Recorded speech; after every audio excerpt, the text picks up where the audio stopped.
Hi everyone! I would like to welcome you to the beginning of my new bi-weekly Riverdale reviews because I love Betty and Veronica and I love Archie.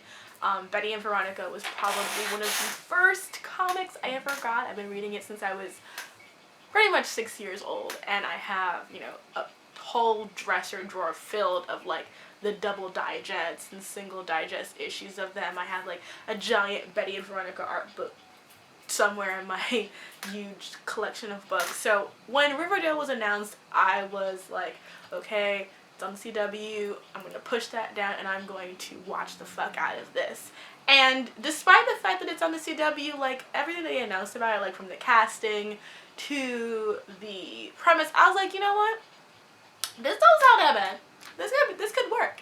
And after watching the first two episodes, Chapter 1, The River's Edge, and Chapter 2, A Touch of Evil, I was like, this could work. What they're doing is pretty good. I mean, I love all the diversity, especially. And I think that Archie is a really great place to do that because the comics themselves have been becoming more diverse and more socially aware for years. So it's not something that will be like, oh, they're trying to be PC. Like, Archie has already been at the forefront, funny enough, of being more diverse than a lot of other mainstream comics. And so I'm totally game for what Riverdale is trying to do in terms of making Reggie be Asian, making Veronica half or quarter Latina. I am here for them possibly making Moose gay or bisexual and just doing a lot of really interesting things with these characters. I think that with Archie, it is a place that has a lot of room for flexibility in terms of what you can do with these characters. I mean, making Josie and the Pussycats an all-girl black band, like, in a modern reimagining, that makes sense for those characters.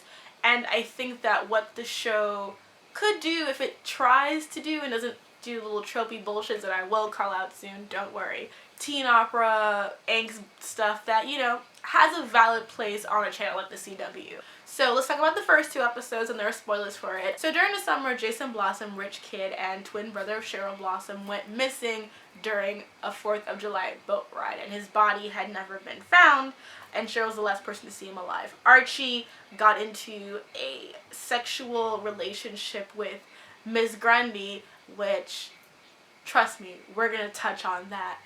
And during one of their canoodling days, they heard a gunshot on the 4th of July at around 6 a.m., which they're both keeping a secret from the police for obvious reasons. Veronica Lodge and her mother, Hermione Lodge, have moved back to Riverdale because Harem Lodge is on trial for fraud and embezzlement, and Veronica is trying to be a reformed Veronica, not be Queen Bee bitch.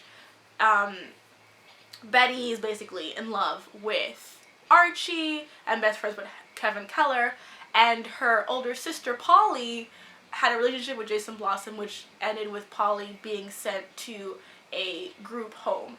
We do not know the details of that yet, but there it goes. And the show is being narrated by Jughead, who is sort of using all this as material for his novel talking about the events. At the end of episode 2, A Touch of Evil, we are told that Jason was shot because his body is found in the end of episode 1. His body is found with a bullet hole in the head, and Cheryl is arrested. And then the tone of the show is going to be hit or miss for some people because it's very like Buffy, Twin Peaksy, very much like a very surreal, but everyone's hair is kind of really cartoony and shitty. The language and dialogue is just very much like, oh yeah, this is witty. Like someone's just like, yes, yes, yes, yes, yes. And for this show, it works because the atmosphere totally sells it, and I think overall the cast is very good, and they're good at delivering the lines and making it sound like something that these like weird characters would say, and that sort of elevates it from another show that would do this very much more painfully. So far, I feel like the female cast is definitely, and the female core characters are definitely leading the show. Betty is just like perfect. They got Betty just like, I want to give them like all the applause and stats because they got Betty so perfectly. And I love how in the show she's sort of the victim of suburban pressure from her mother, Alice Cooper, who's a sociopath. and it's just pushing her to be this kind of like super perfectionist. One of the things about Betty from the comics is that as the character evolved, she was sort of a perfect, she could do mechanical stuff, she could do sporty stuff, she could be super girly and feminine, was sort of like the perfect female, and so it made it very weird that, you know, Archie was like so obsessed with Veronica when Betty was there being this kind of perfect, you know, person on a platter.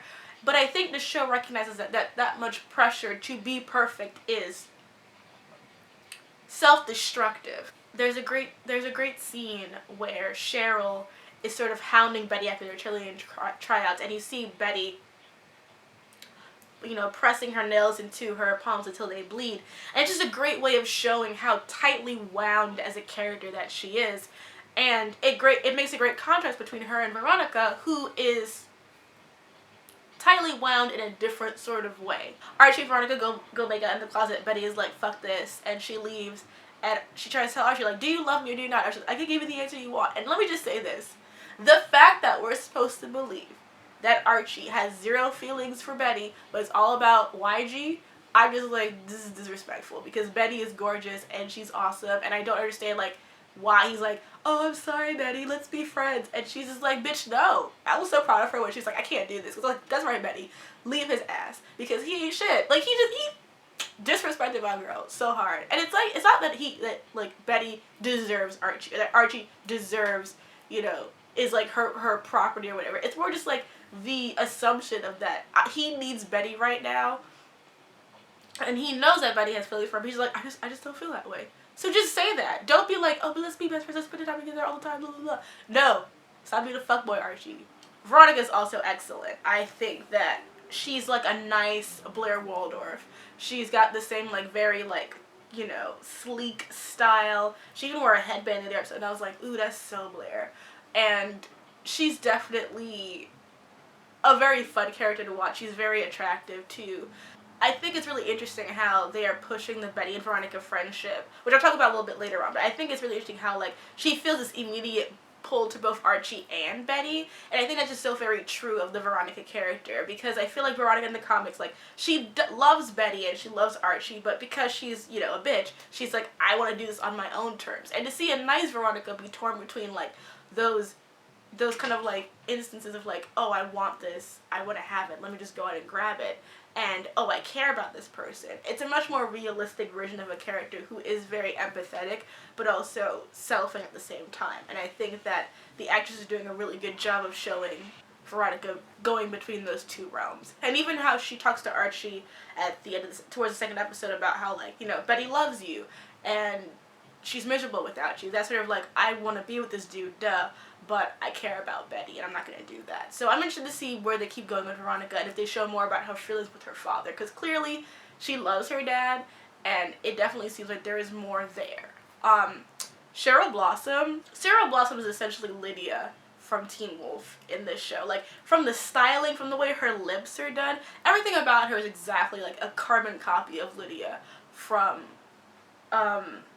Teen Wolf, to the point where it kind of makes her seem more like a Lydia than an actual Cheryl Blossom. I think in terms of like capturing the essence of her comic book counterpart, she does like the least similar. She is nothing like Cheryl Blossom in terms of charisma. I think Cheryl Blossom's appeal was in a lot of ways she was very vivacious and sensual and a seductress in a lot of ways. She's very much like Poison Ivy, like comic book or like early Batman animated series. Poison Ivy is a lot of how Cheryl Blossom is. And in this one, she's more of like she's a lot like Blair Waldorf. She's a very stereotypical, like, I'm a rich girl and I'm in charge. But there's something also just, I don't know, her styling and her way of being is just all very basic. She doesn't seem like the girl that would be in charge. It seems like she's trying to be, but she just isn't.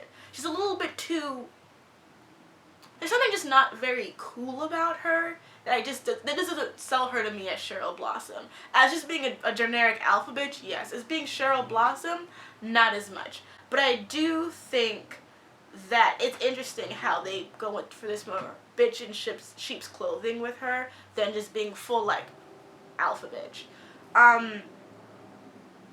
But again, I do think that, you know, she's fun, definitely. And her whole interrogation scene with Betty was trying to act like, I think your sister killed my brother! And I'm just like, okay, you're doing the most right now, show. But then Betty came and was like, get the fuck out. And I was like, Betty's about to choke a bitch.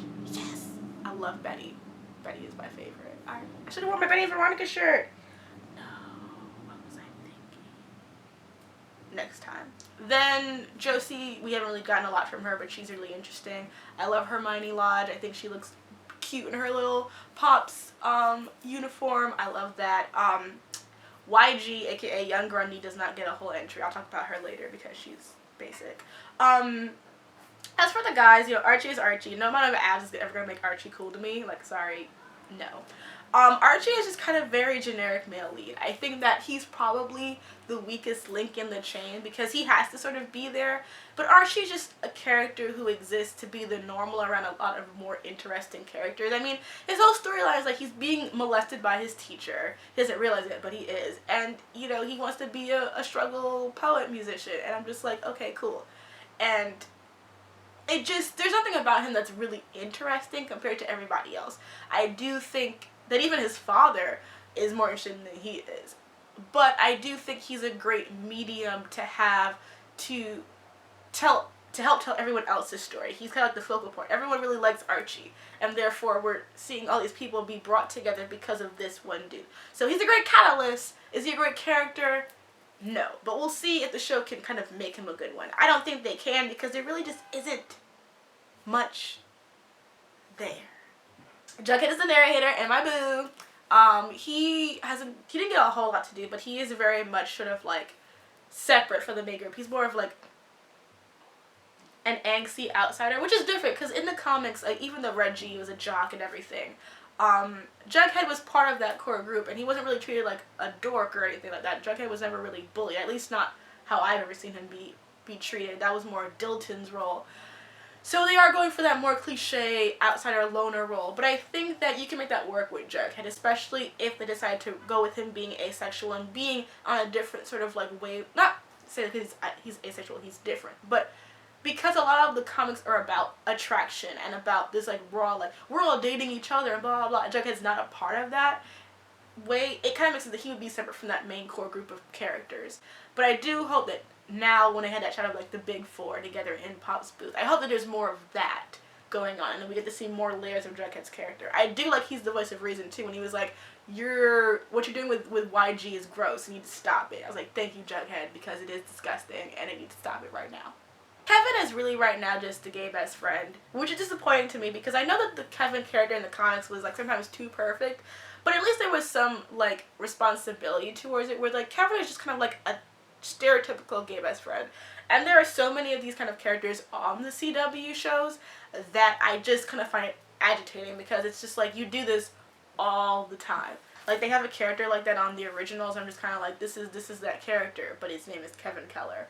I do hope that they do more for him, and I actually am curious about how they treat Moose more so, because in this incarnation they're making Moose gay and maybe bisexual because he is in a relationship with Midge. Hey Midge girl. So I'm wondering what they're going to do with him. I also hope that they don't sort of like demasculate Moose, because in the comics Moose is like the toughest guy ever. Like he's going to beat the fucking shit out of you. So when Reggie was like clowning Moose, I was like, is Moose going to beat your face in right now? And he didn't. I was like, what's happening? Why isn't Moose beating his ass right now? Because Moose was quick to punch Reggie in the face.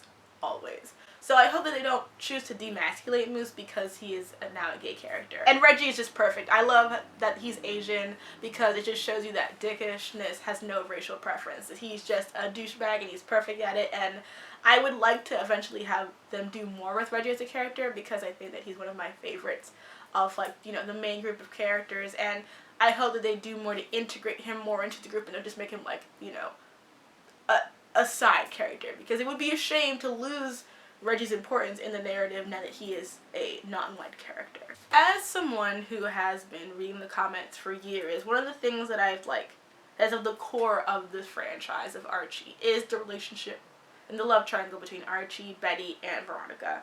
And with Betty and Veronica, they're friends and romantic rivals. Like they share Archie, they fight over Archie, but they are still strong together, and they'll team up with each other to like keep Archie from other girls. there's this one, or the two with the girls sometimes, like, there's this one issue where, fucking Archie, being a dipshit,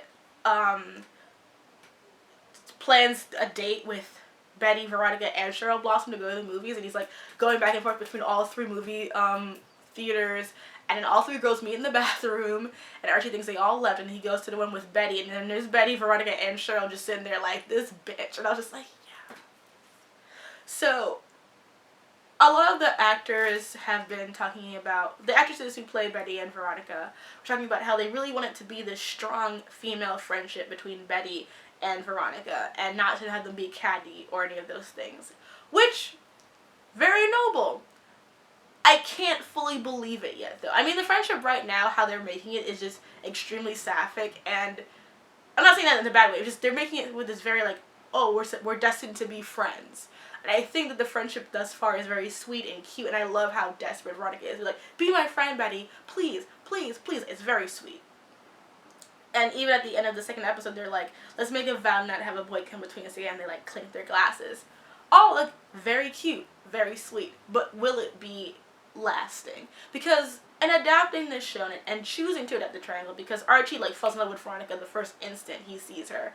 So, and Betty was so hurt by them just kissing, like, clearly Archie will come between them. And I don't want there to be all this set up for, like, this great female friendship, just for it to always get reset every time Archie gets involved with one of them, because in the comics you can do that because there's already this inherent mythology and history with all these characters. Like, you know that they've been doing this forever, and it's just a part of who they are. When you choose to do this now serialized format of storytelling, and there has to be, you know, change in different narratives and, you know, continuity, it's gonna be harder for them to be like, oh, they're just gonna flip-flop. Like, are they gonna commit to Archie being with Veronica and have Betty long for him, or have him be with Betty and have Veronica long for him? Like, Betty and Veronica's friendship, if they want to make it played straight and just be like this really close, non-catty relationship, how deep is this love triangle gonna go? Like, how serious is it really gonna be? And what really is gonna be the important part? Is it gonna be the love triangle or the friendship? And I hope that it is the friendship. But I just hope they don't do any stupid, tacky shit like that kiss, which leads me to the gay representation part. Like, that kiss was just the tackiest, dumb, queerbaity shit on earth. Like, there is a big Betty Veronica fan base, obviously. And it just was very tacky. And I love when I love when Cheryl was like, haven't I calling her Lydia this whole time? I feel like I have, because she is Lydia from fucking Teen Wolf. Swear to God. But Cheryl was like, 2 girls kissing has not been scandal since 1995. Get over yourselves. And I was like, thank you, fucking Cheryl, speaking the Lord's truth. Because it was just stupid and tacky. And then Kevin, every single word that comes out of his mouth is related to him being gay. And I just feel like, have we not outgrown that as, like, a stereotype? Especially for, like, young gay characters. Like, there's no reason for that to still be the narrative that you're telling. Moose being closeted, that's one thing. It still happens. You can tell that storyline with a character like Moose. It's fine. But for Kevin, who's outwardly gay, who is not in the closet, his father's a sheriff, Kevin, who has, like, this long history as a character, not super long, but a significant amount of time, like, there's more to Kevin Keller than being gay, so let's not have his character just be like, I'm gay all the time. Like, for the first 2 episodes, enough's enough. And I know it's only been the first 2 episodes, so I'm not gonna, like, completely dismiss it, but they gave Betty and Veronica and Jughead, and even to a degree Archie, so much stuff in the 2nd episode over the first, and Kevin was just like, I'm gay, are you okay, Betty? I'm gay, are you okay, Betty? Like, he's just a gay best friend. Please let that change quickly, because I cannot take that. And then finally, this relationship between Archie and YG, aka Young Grundy. I'm not calling her Ms Grundy because that's disrespectful to the real Geraldine Grundy, who would not be having these shenanigans. I mean, for goodness sake, guys. Really? A student-teacher relationship? I mean, Archie is like, this is his sophomore year of school, which means he's a smooth 15, 16 years old. If he is 16, he is just barely above being legal in, like, 10 or 12 states in this country. If he's 15, you're disgusting. Like, just because he's got abs does not make him a grown man. And, like, from the moment that YG was, like, looking at him in that fucking shitty car she's got, just sleeping on her straw, I was like, girl, stop it. you're a grown-ass woman.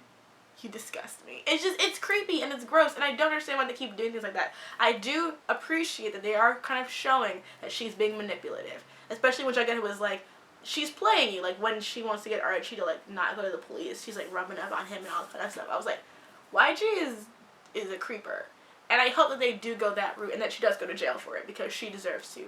Because I felt like the writers of Archie were reading Tampa in that moment and were like, ooh, this is a good book. Maybe we could do this character. No. Not with YG, okay? Not with Grundy. Ms Grundy is just a staple of the show, of the franchise, and you made her a fucking gross cougar. Rapist. Not even a cougar. Cougars go after men who were of age. She's just a rapist. It's just gross. I don't like it. And they ruined Geraldine Grundy for it, so yeah. Done with it.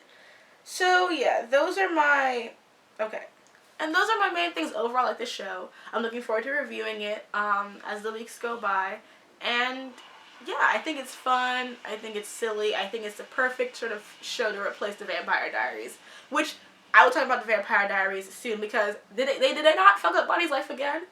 This is why the show can't be lit. Because you know that they're not going to have Bateman be Endgame, and I'm going to be hella upset. It's just so many levels of upset. But I digress. I think that aesthetically the show is good, although Archie's hair and Jason's hair, someone should be punished for that. Because it looks fucking atrocious. It's just, it's so jarring. And like, Jason Blossom, one doesn't look like Jason Blossom at all. Like, in terms of, again, physically and who he should be in the comics, nothing at all. But also, like, he's not built like any football player I was. He's so scrawny and tiny. I'm like, what are you doing? Do you just run? Or do you not tackle anyone? Because he will break. He looks terrible. Also, that cheerleader routine they tried to do in the second episode, that was trash. As someone who has seen all 6 Bring It On movies several times, I was ashamed. Deeply, deeply ashamed. And that I was just like, I don't understand. 6 Bring It On movies, and this is all you could. Is it 5 or 6? Original, sequel with the Black Friend, Hayden Panettiere, Ashley Tisdale, Christina Milian. Okay, 5. There have been 5 Bring It On movies, and this is what you bring me? Disrespectful. Why would they let Archie wear Jason's jersey? Like, they're both airy, pale redheads. It doesn't even make any sense. Like, why would you do that? That's just disrespectful. Like, retire the jersey number. It just is weird. I don't care what happened to Jason, but I want to know what happened to Polly, because Polly Cooper is one of my favorite supporting characters in the comics. She's an ill journalist, blah, blah, blah. I want to know what happened to Chick, because Chick is Betty's older brother. Like I said, I loved when Betty went Amazing Amy on, and even in my fucking note, I said, I also, when Betty went Amazing Amy on Lydia, I was living for it. Rise, Betty, rise. I keep writing her name as Lydia, even though I mean Cheryl, because she looks just like Lydia. I don't know, it's even subconsciously. I wrote Lydia 3 times. Anyway. Who do you think killed Jason? And do you care?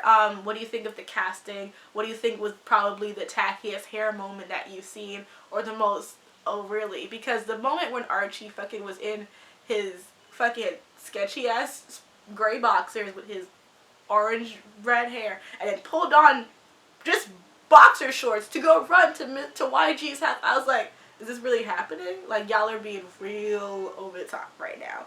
I think that was probably one of my favorite try to make Archie sexy moments. So I was like, he's not attractive. Not with that hair. And they keep like, ooh, the ginger stallion. I'm like, let's not, please.